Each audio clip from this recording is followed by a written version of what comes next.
Hi Year 11, I just want to give you some key reminders before you sit your English Literature Paper 2 exam.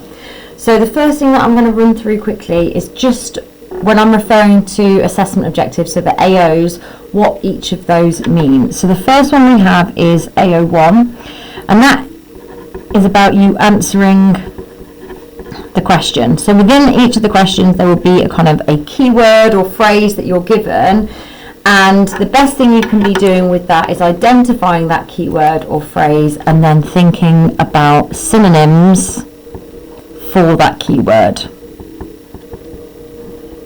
And then you can refer to those throughout your response. So for example, if you've got a question about power, you could then think about synonyms for power like status, superiority, dominance, and then you can use those kind of those various words then throughout your response. So it's about answering the question. The examiners are going to want to see your understanding of the text, and a really good way that you can do that is in relation to your evidence as well, and thinking about when you're putting a quote in, when it's to do with kind of inspector calls, thinking about who says the quote, when do they say it, and then think about why are they saying it. And that's going to help you then and lead in nicely to your analysis of methods, because it's going to be thinking about why is the writer had this character say that, and that's helping you analyse methods there. And your analysis of methods, so your AO2, are so important. This is the bit that for some reason people forget about doing, or if they're going to leave any kind of AO out, it's this one, which is really kind of a silly thing to do. And this is why I'm highlighting it, to really emphasise how important it is, because it's your analysis and methods that is kind of double credited, as in you'll get kind of marked twice for it. So it's really important that you don't forget about the analysis and methods. Now, what I describe as your kind of bread and butter of analysis and methods is your analysis of words and phrases. Everyone can rely, if nothing else, you can rely on zooming in on words. That will get you, your grade 4 and 5. And to be honest, like, it can go above that. But if you want to go above those grades and you want to kind of be a 6+, you've got to start to think about other methods as well. So the exam board really like symbolism, so when one thing represents another. They also really like you thinking about tone and shifts in tone. That's really important as well for your poetry, especially the unseen section. You want to be thinking about motifs as well, so that means you're looking at a reoccurring image or idea or phrasing across a text and thinking about how it's presented at different points in the text. You want to be thinking about contrast as well.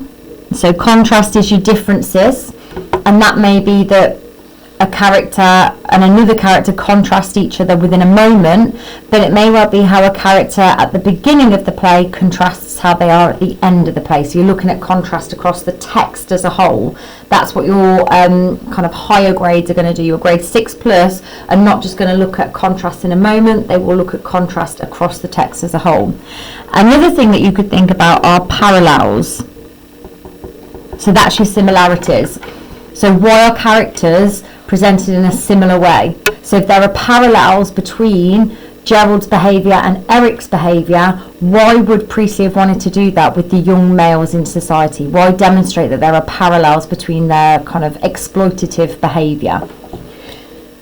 And then the last one then is our AO3, which is essentially our kind of themes and our wider themes.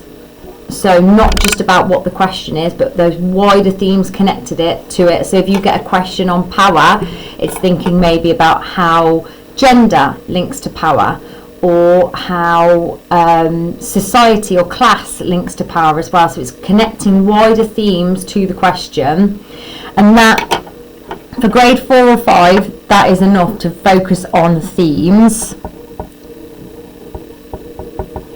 To go beyond that, so our kind of grade 6+, you want to be thinking about the writer's intentions. So that's things like, I'll just add in here that that's grade 6. So that's things like perhaps Priestley was trying to do what in order to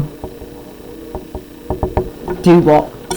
And kind of phrasing that you want to think about there is things like warn, challenge, incite, change, criticise.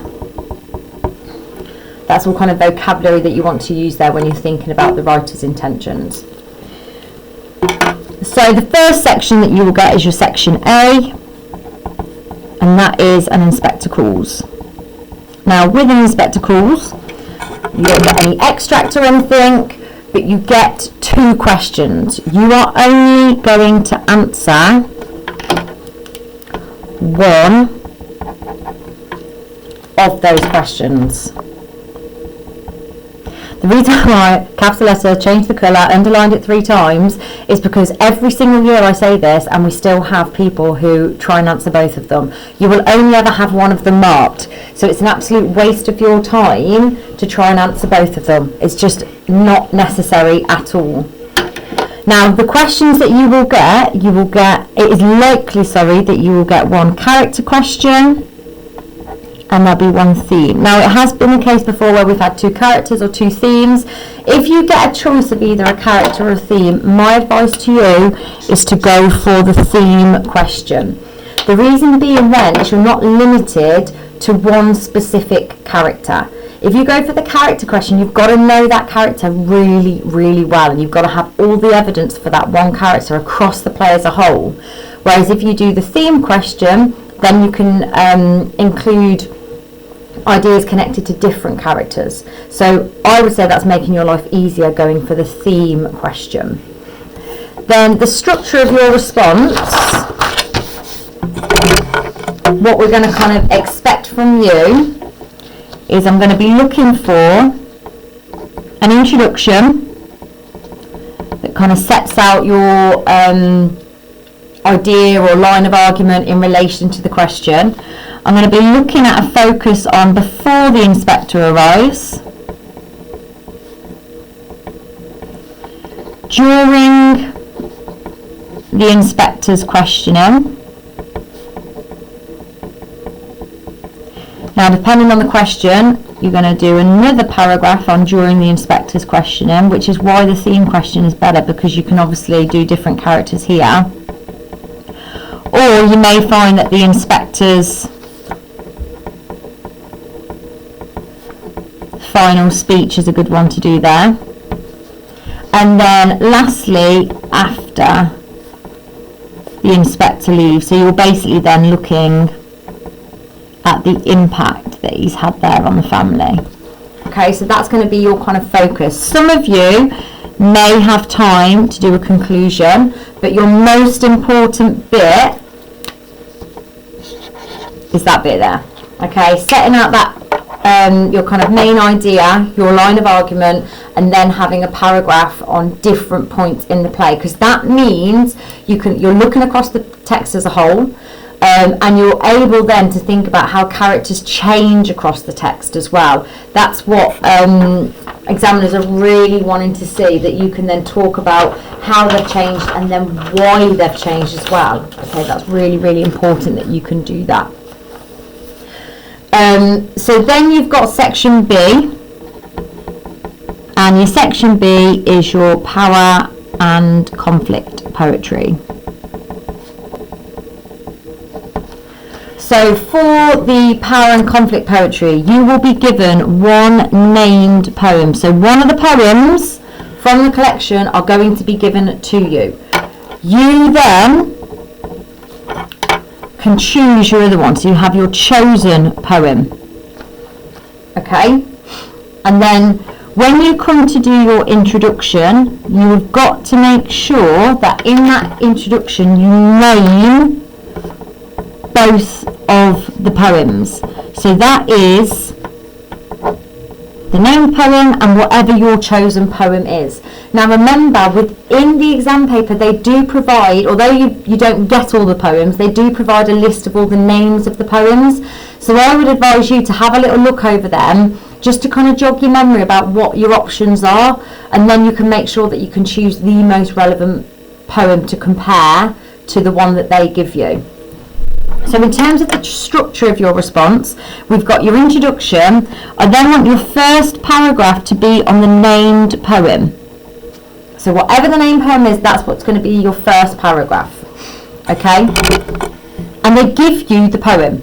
So I know there's the kind of idea that, oh, we've got so many poems to try and remember. Well, they give you one of them. So that you can kind of take the pressure off a little bit and just rely on that for this point, where you've got that to kind of use your quotations and get all your analysis and methods done with.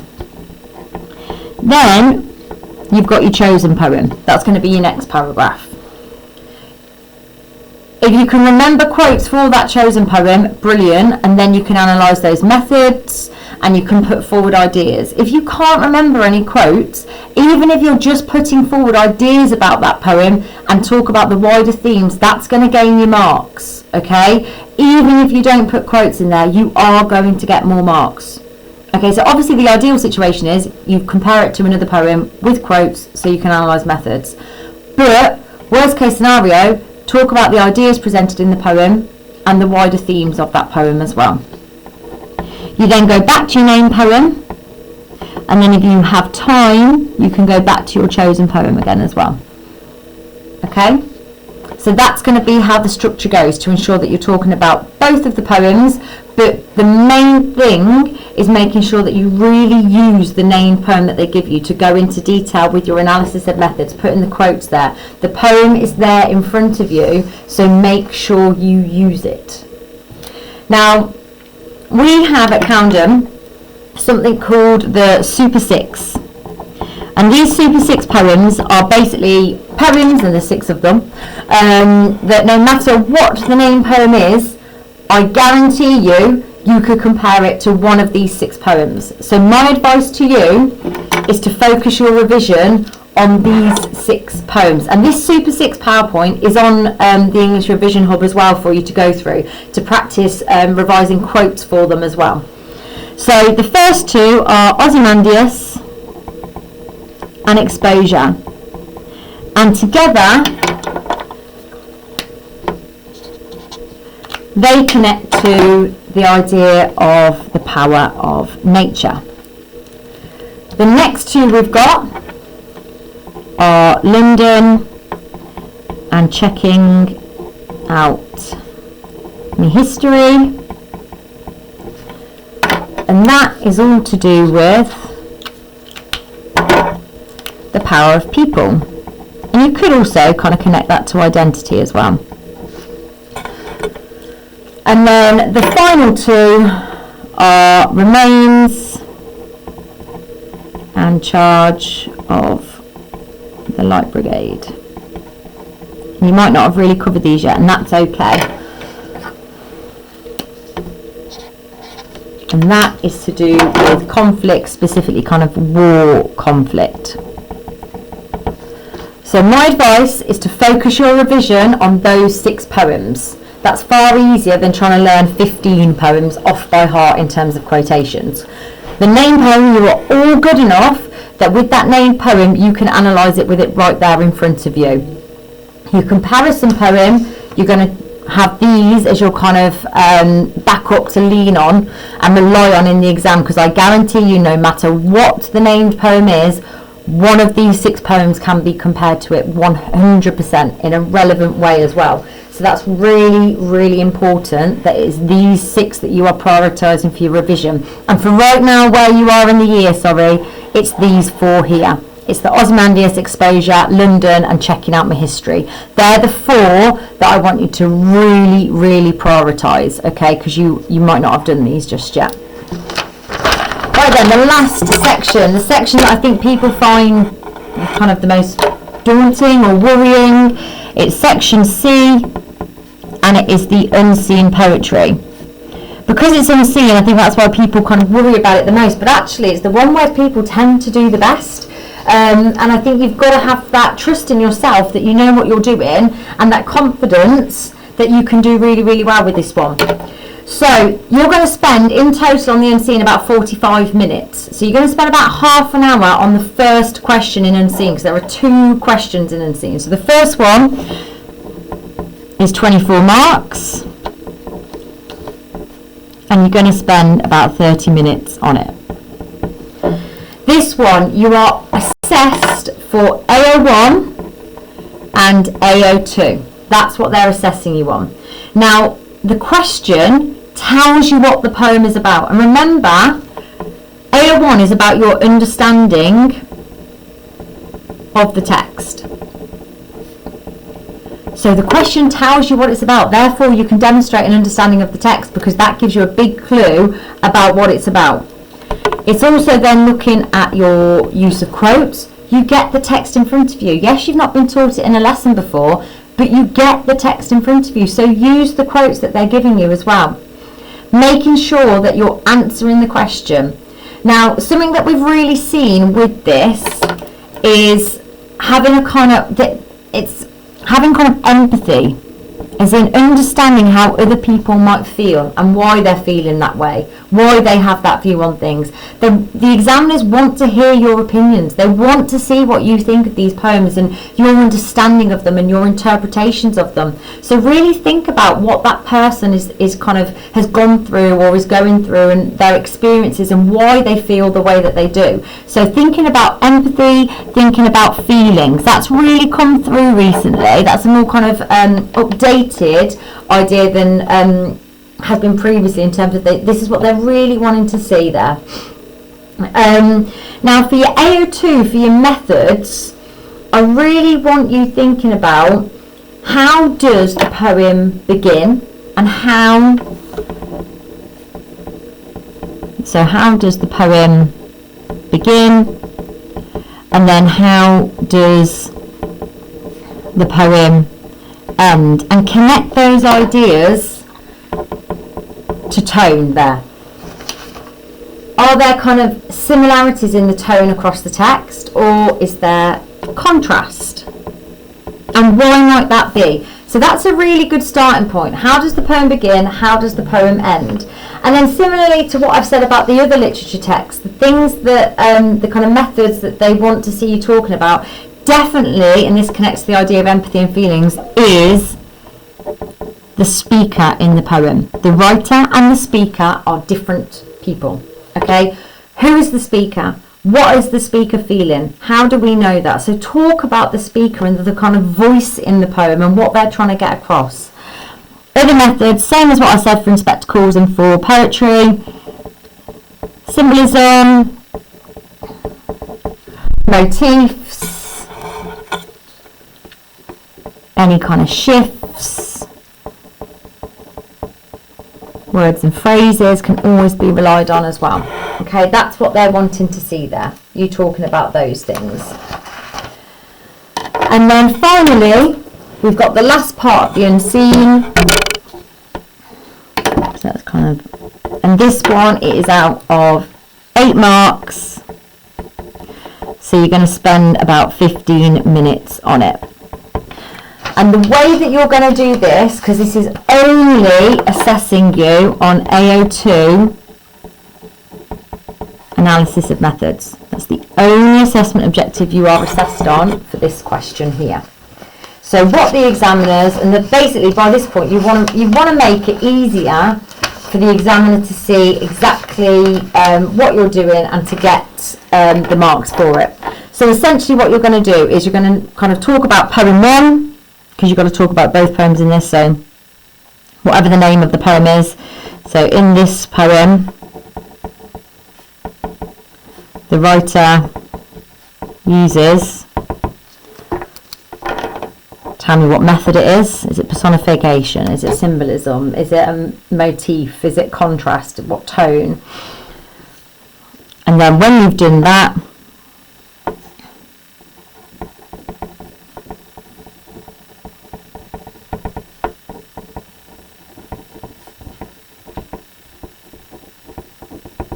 you're going to do the effect. Then you're going to do that again for the second poem. And you're just going to do that on repeat until you're running out of time. Remember, with literature, especially in your first two sections and then the first question in section C, you've got to build through the levels. So you've got to make sure that you are writing enough to make sure you're building through the levels. The most important thing is addressing the AOs needed in each of the paragraphs, and you keep on going. Use all of the time. Remember, these exams are not designed for you to have lots of time left at the end.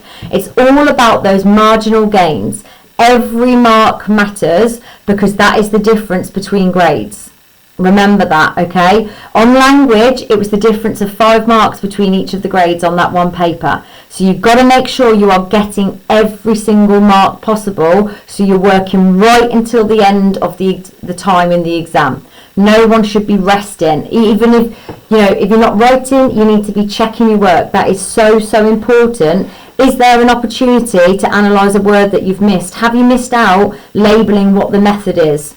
Is there actually another theme you could connect to that writer's intentions? You should be working hard right until the very end to get every single mark possible.